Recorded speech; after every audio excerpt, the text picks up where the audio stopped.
कहानी।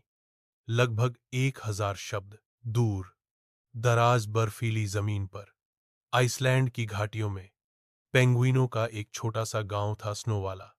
वहां रहता था एक छोटा, नटखट और बेहद प्यारा पेंगुइन पिंक्विन। उसकी चमचमाती गुलाबी टोपी उसकी पहचान थी।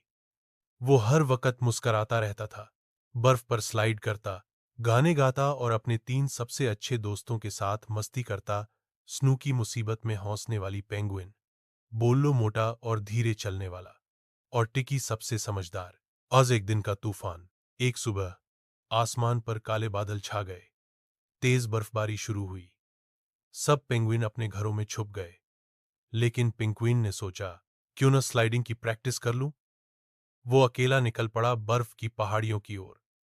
शुरू में सब मजेदार था, लेकिन तभी धस्स, नीचे की बर्फ टूट गई और पिंक्विन एक बर्फीली दरार में दुब गिर गया। उसके पैर में चोट लग गई और वो जोर से चिल्लाया, बचाओ। दोस्त आए दौड़ते। दूर गांव में टिकी को लगा जैसे कुछ हुआ है। उसने बोल्लो और स्नूकी से कहा, मुझे कुछ गड़बड़ लग रही है। पिंक्विन नहीं दिख रहा। तीनों ने बिना देरी किए अपनी छोटी छोटी टॉर्च लीं और निकल पड़े बर्फीले तूफान में। कई घंटों की तलाश के बाद उन्हें दरार के पास पिंक्विन की टोपी मिली।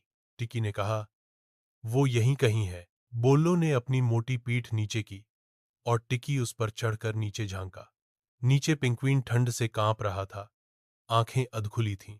बचाव और देखभाल। स्नूकी ने जल्दी से सबको कहा, हम अपनी स्कार्फ से रस्सी बनाते हैं।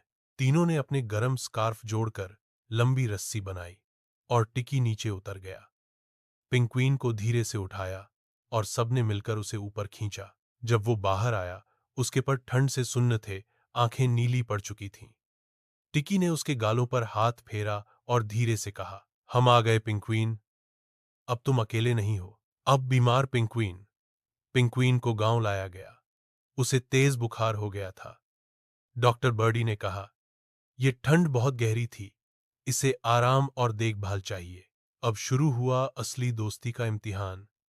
स्नूकी दिन रात उसके पास बैठी रहती, कहानियां सुनाती, गाने गाती, ताकि वो अकेला न महसूस करे। बोल्लो हर सुबह गरम मछली का सूप बनाता और पिंक्विन के लिए बर्फ से दूर गरम जगह तैयार करता। टिकी डॉक्टर की सलाह लेकर हर दवा समय पर देता और रात को नींद में भी उसका तापमान चेक करता। अरियोक एक दिन पिंक्विन की आंखें खुली। बाहर सूरज था और पहली बार वो मुस्कराया। उसने देखा उसके तीनों दोस्त उसके पास ही सोए हुए थे, थके हुए लेकिन सुकून में। उसने धीरे से कहा, तुम लोग मेरे लिए भगवान हो। टिकी ने आंखें मलते हुए मुस्कुराकर जवाब दिया, नहीं पिंक्विन, हम सिर्फ दोस्त हैं और दोस्त कभी छोड़ते नहीं। दोस्ती का पैगाम। पिंक्विन कुछ हफ्तों में ठीक हो गया। अब वो पहले से भी ज्यादा संभल गया था। अब जब भी वो खेलने जाता तो दोस्तों को साथ लेता। गांव के बच्चे उससे पूछते, पिंक्विन, तुम इतने खुश कैसे रहते हो? वो हंस कर कहता, क्योंकि मेरे पास ऐसे दोस्त हैं जो मेरे बर्फ में गिरने से लेकर बुखार में जलने तक हमेशा मेरे साथ रहे। दोस्ती सिर्फ साथ खेलने का नाम नहीं, साथ गिरने और उठाने का भी नाम है। दर्द की जब धूप पड़े तो दोस्त छांव बन जाते हैं।